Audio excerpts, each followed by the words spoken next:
Todos acharam?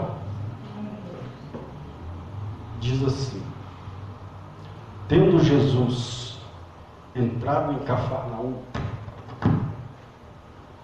apresentou-lhe um centurião, implorando: Senhor, o meu criado jaz em casa, de cama, paralítico, sofrendo horrivelmente. Jesus lhe disse: eu irei curá-lo. O que Jesus disse? Eu irei curá-lo. Mas o centurião respondeu: Senhor, não sou digno que entre em minha casa, mas apenas manda com uma palavra, e o meu servo ou meu rapaz será curado. Pois também eu sou homem sujeito à autoridade. Tenho soldados a minhas ordens, e digo a este: vai, e ele vai; a outro: vem, e ele vem; e ao meu servo: faz isto, e ele o faz. Ouvindo isto, admirou-se Jesus e disse aos que o seguiam: em verdade vos digo, vos afirmo, que nem mesmo em Israel achei fé como esta. Amém? Verso 13 diz assim: então disse Jesus ao centurião: vai-te e seja feito conforme a tua fé. E naquela mesma hora o servo foi curado. Amém? Glória a Deus. Pode se assentar no seu lugar em nome de Jesus. Peça ao Espírito Santo para falar ao seu coração nesta hora em nome de Jesus. Glória a Deus. Soberano Deus e eterno Pai, ó Deus, em nome de Jesus, eis-nos aqui na tua presença. Ó Deus, fale conosco, nos abençoe através da tua palavra, porque só o Senhor, ó Deus, tem palavras de vida eterna, no nome santo e poderoso de Jesus Cristo. E você diz: amém. Amém, irmãos? Irmãos, nós temos aqui um texto onde a Bíblia fala que Jesus, ele operou um grande milagre, mesmo não estando no local onde estava o enfermo. Mesmo Jesus não estando onde estava o enfermo, Jesus curou aquele homem. Mas por que, pastor? Porque isso mostra a grandeza de Deus. Porque o próprio Deus, ele disse para o profeta que ele é Deus de perto, mas também é Deus de longe. Há quem diga Deus de perto e não de longe, mas o que a palavra diz é totalmente o contrário, que ele é Deus de perto, mas também é Deus de longe. Ele pode estar aqui, falando aos nossos corações, e ele pode estar lá na nossa casa, operando um grande milagre. E isso é só para quem crê. Nós vemos aqui então a história deste homem. A Bíblia diz que este homem era um homem importante, era um homem de alta patente. A Bíblia diz que ele era um centurião. O que é um centurião? É um homem que tem 100 soldados ao seu comando. É um homem que ordena um pelotão de 100 homens. Por isso a palavra centurião. A Bíblia diz então que este homem, ele tinha um servo de muita estima.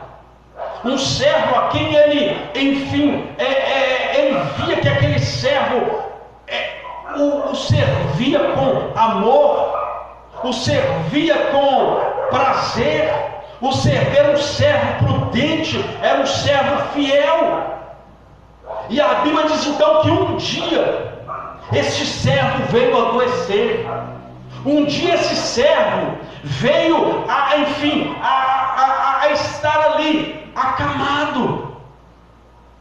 E olhando para a história desse servo, eu vejo quando Jesus narra a parábola de um pastor.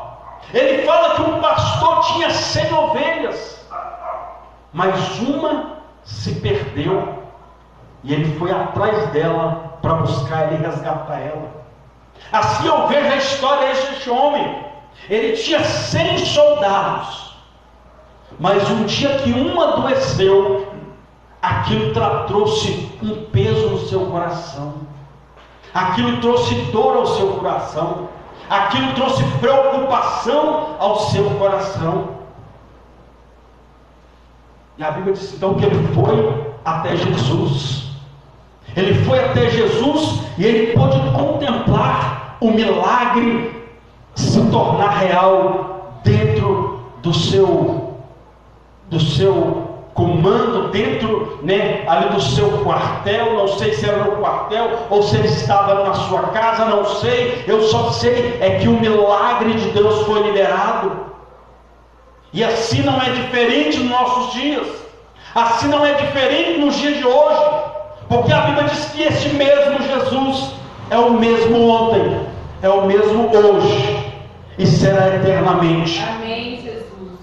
Mas nós temos que entender algumas coisas. Por que Jesus operou um milagre na vida deste homem, operou um milagre na vida do seu servo?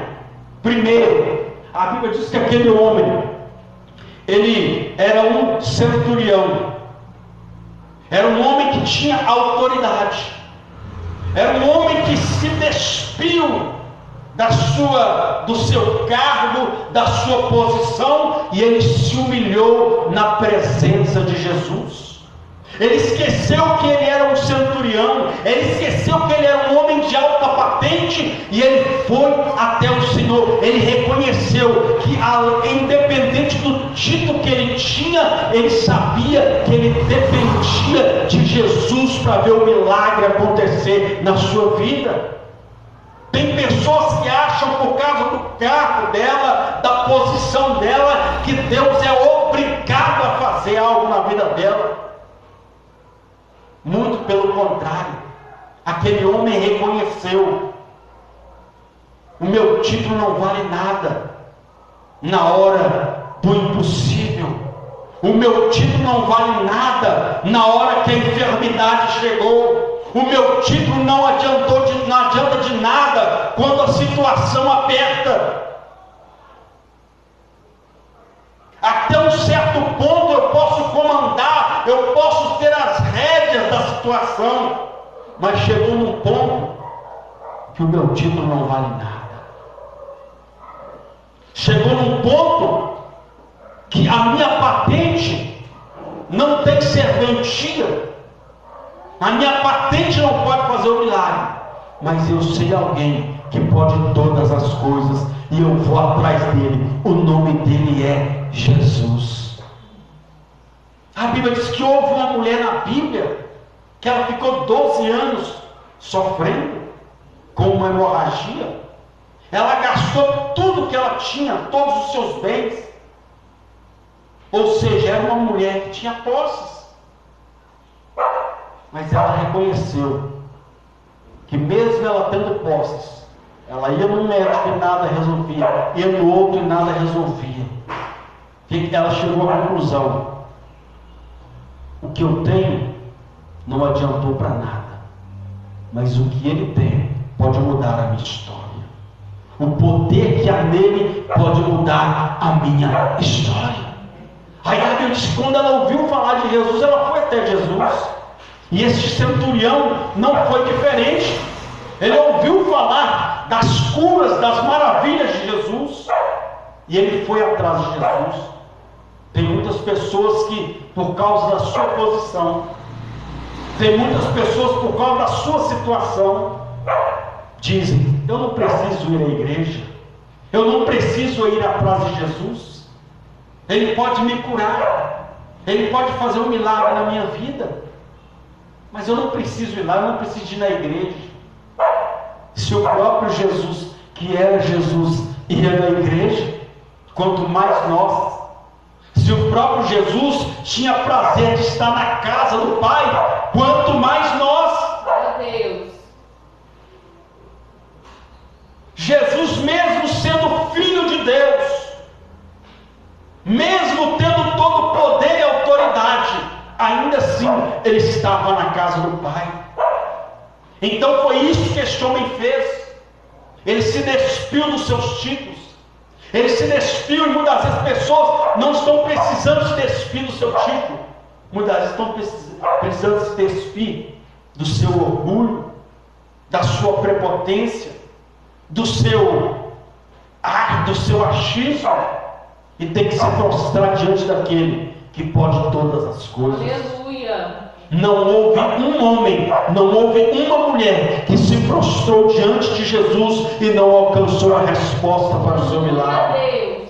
O segredo está em se prostrar diante daquele que pode todas as coisas.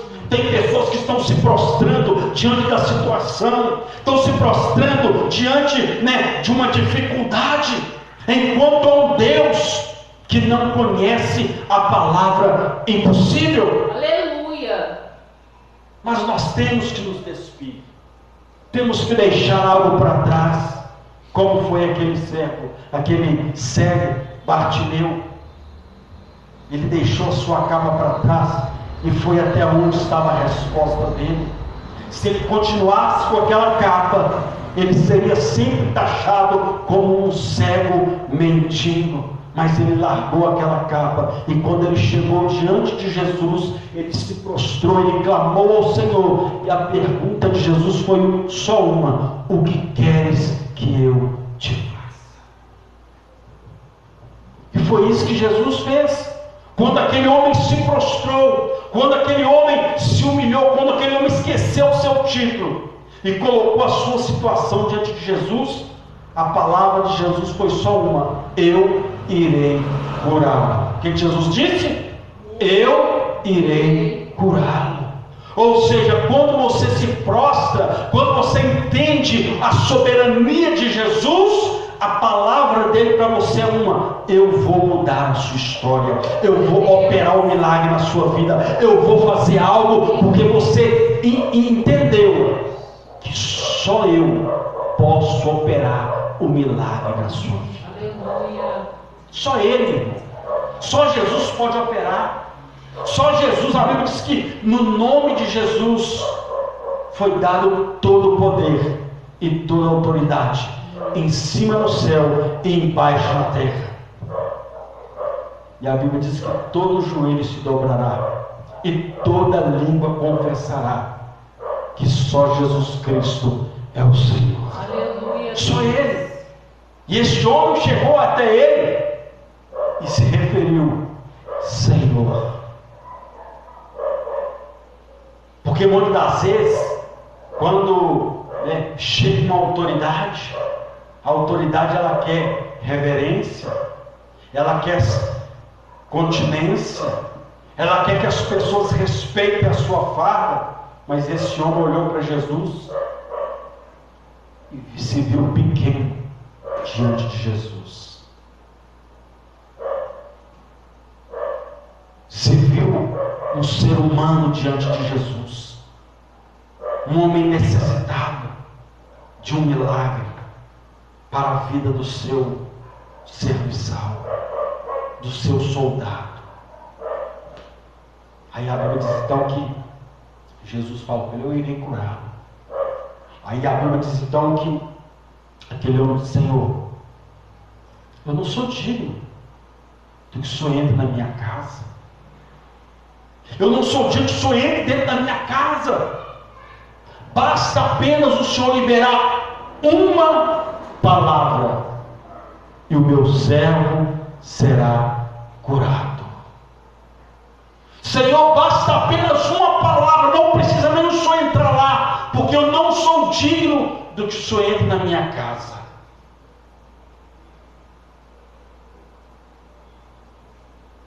Basta apenas uma palavra. O que aquele homem entendeu? Ele acreditou no poder da palavra de Deus. Ele acreditou no poder da palavra que sai da boca de Jesus. Muitas das vezes você tem dado ênfase, você tem dado crédito à palavra que sai da boca do homem. A promessa muitas vezes que sai da boca do homem. Entenda uma coisa: aquilo que sai da boca do homem tende a falhar, tende a voltar atrás, mas aquilo que sai da boca de Deus, céus e terras passam, mas a palavra de Deus, ela vai se cumprir na vida daquele que crê. E se tem alguém que crê, então aplauda e glorifique esse Deus poderoso. É o poder da palavra, é o poder de crer na palavra de Deus. A Bíblia diz que Pedro estava pescando, ele ainda não tinha tido um encontro com Jesus, mas a Bíblia diz que Jesus foi até Pedro, e quando ele estava diante de Pedro, Pedro então estava ali lavando as redes para ir embora, e Jesus então observa e vê, porque Jesus mandou Pedro lançar a rede, porque Jesus observa e vê que ele estava lavando a rede, e os cestos aonde eles levavam os peixes estavam vazios. E Jesus olha para Pedro, e Pedro lança a rede. Pedro não questionou, ele disse: Senhor, eu estou até lavando a rede para ir embora. Ele não falou isso, ele só falou com Jesus uma coisa: Senhor, nós tentamos pescar o dia inteiro, não pegamos nada, não pegamos nada. Aí Jesus insistiu mais uma vez com ele: Pedro, lança a rede. Senhor, mas Pedro, lança a rede. A Bíblia diz que Pedro olha para Jesus e diz: Senhor, eu tentei pegar peixe o dia inteiro, não peguei nada, mas pela sua palavra eu vou lançar a rede. A Bíblia diz que Pedro então lançou a rede.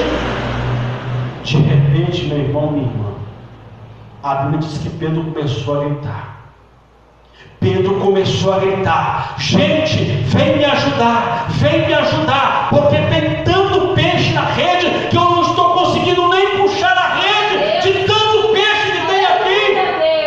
A Bíblia diz que Pedro então começou a puxar a rede, e os homens começaram a puxar juntamente com ele, e tinha mais de 50 peixes grandes, não era peixe pequeno. Por quê, meu irmão? Porque quando Deus quer fazer algo na sua vida, Ele faz algo grande, porque Ele encontra alguém que crê na palavra dEle. Então creia na palavra de Deus, porque grandes coisas estão por vir sobre a sua vida, em nome de Jesus. Tem alguém que crê?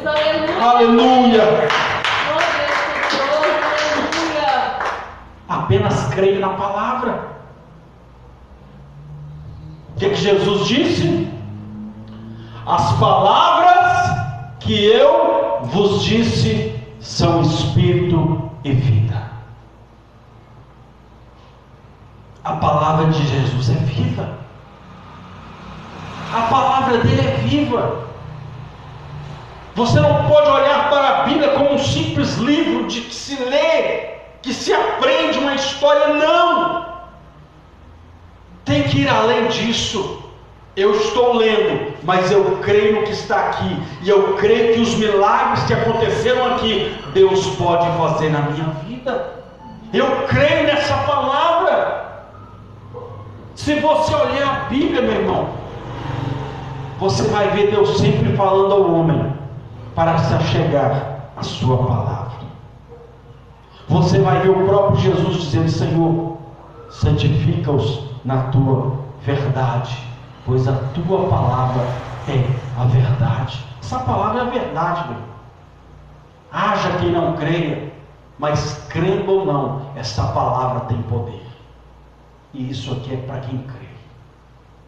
Ah, pastor, mas hoje não acredito em mais nada. Creia na palavra que você vai ver algo de Deus acontecer na sua vida. É crer na palavra. Deus liberou uma palavra para Moisés: Moisés, o que tem na sua mão? Senhor, tem um cajado aqui, e o povo já está a ponto de me apedrejar. Moisés, não toca na água, Moisés, toca nesse rio, que o mar vai se abrir.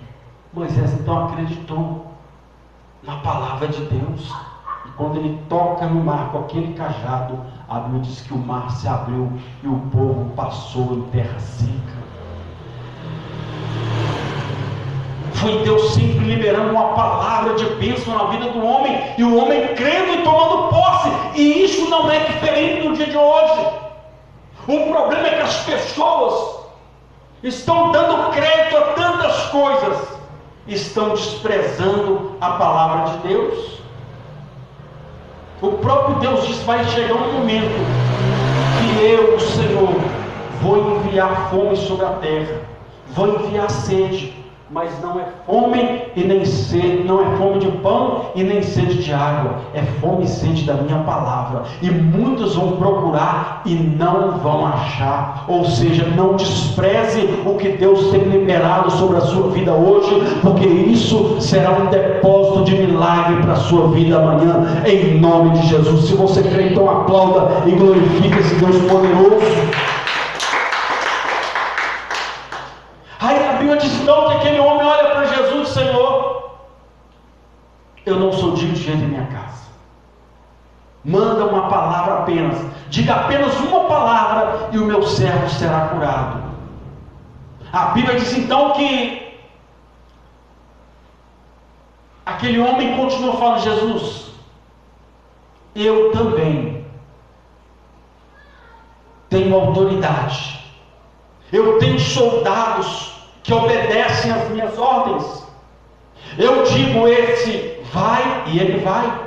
Eu digo aquele outro vem e ele vem. Eu digo ao meu servo, que é esse que estava acamado, e eu digo ao meu servo: faz isso, e ele faz.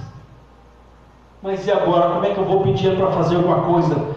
Ele está horrivelmente enfermo, está sofrendo, está à beira da morte. No livro de Lucas, a Bíblia fala que ele estava tão ruim, que ele estava à beira da morte, estava a ponto de morrer.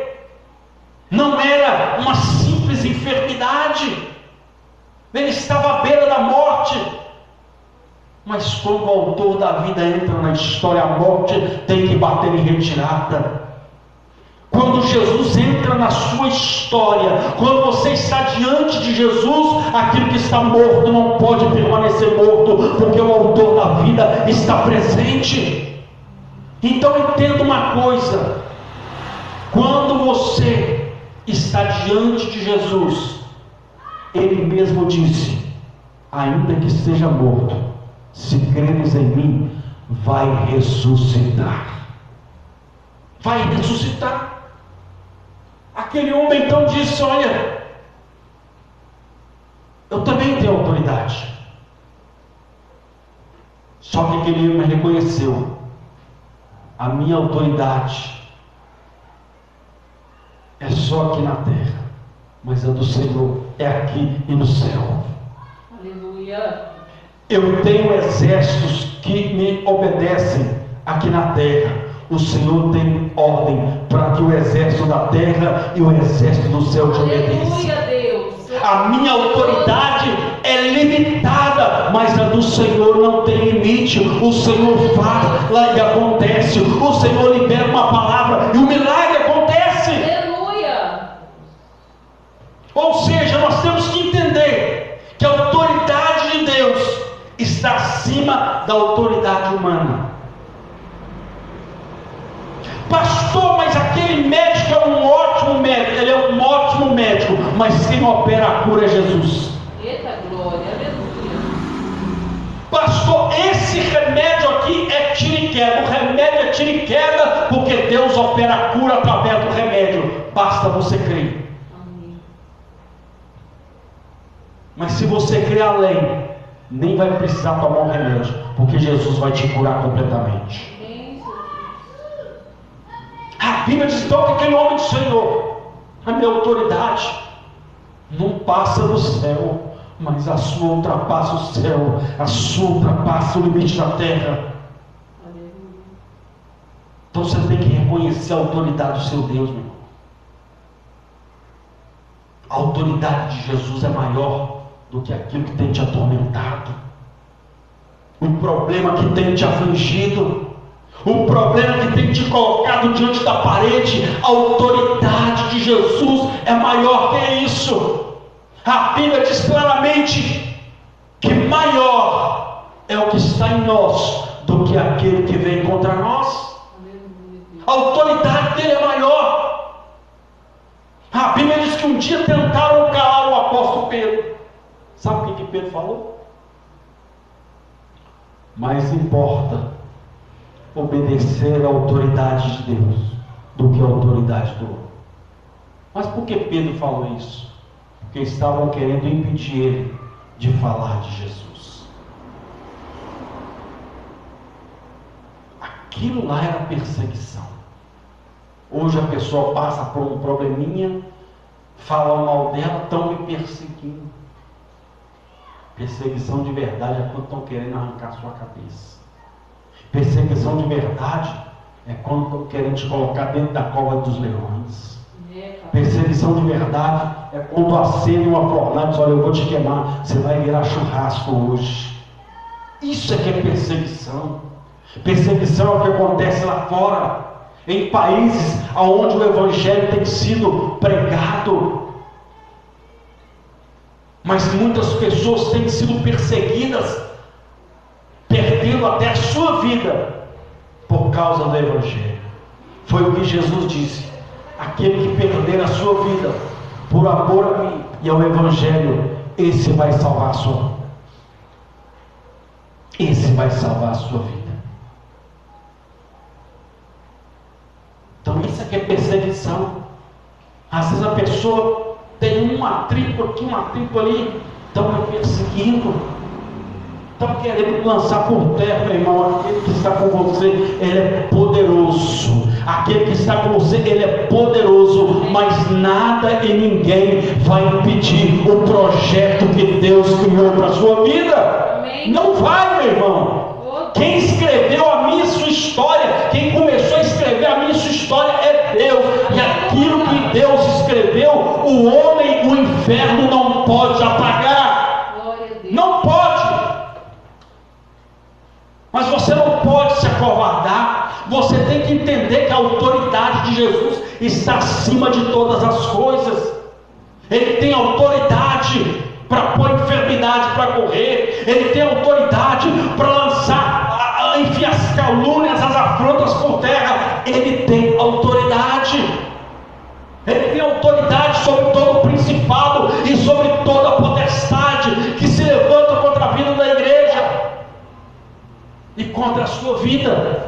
Ele tem autoridade, porque Jesus é a autoridade máxima dessa terra. Ele é a autoridade máxima. Foi isso que aquele homem reconheceu: Senhor, eu tenho autoridade também, mas a minha autoridade, uma hora ela acaba. A minha autoridade, uma hora ela acaba. Ela tem limite. Eu tenho autoridade para fazer alguma coisa, mas a autoridade para curar é só o Senhor. A autoridade para abrir porta fechada é só Jesus. A autoridade para colocar o inferno para correr é só Jesus. Então entenda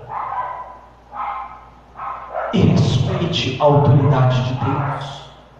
Creia nessa autoridade. E essa autoridade, Ele mesmo disse: eu vos dou poder e autoridade para pisar em serpentes e escorpiões. Além dele usar essa autoridade, Ele coloca sobre a sua vida. Para finalizar,